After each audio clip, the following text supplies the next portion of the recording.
Hachette Audio presents The Last Mile, written by David Baldacci, read by Kyf Brewer and Orla Cassidy.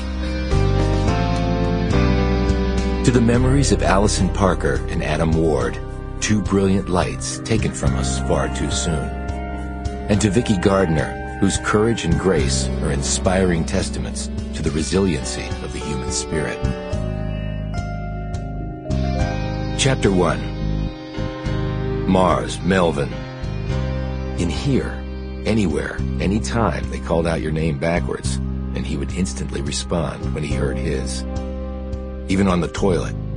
Like being in the military, only he'd never joined. He'd been brought here very much against his will. Mars, Melvin? Yes, sir. Here, sir. Taking a crap, sir. Because where else would I be except here, sir? He didn't know why they did it this way, and had never bothered to ask. The answer would not have mattered to him in the least, and it might have led to a guard baton slamming against the side of his head. He had other things to concern him here at the Texas State Penitentiary at Huntsville.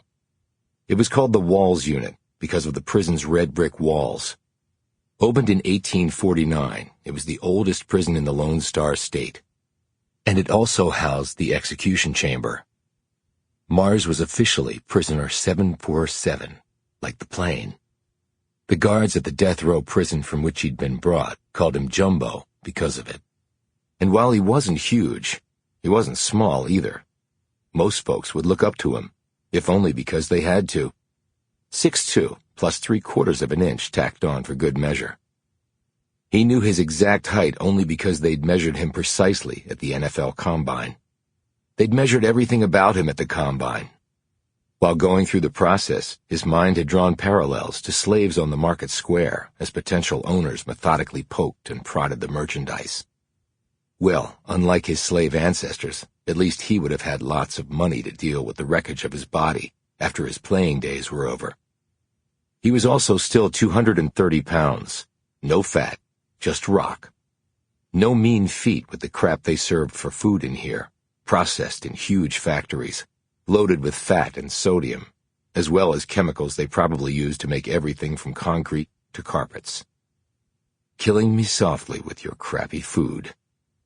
He'd been in this place almost as long as he'd not been in this place.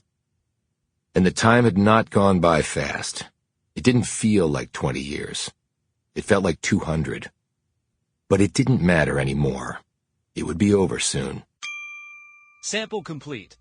Ready to continue?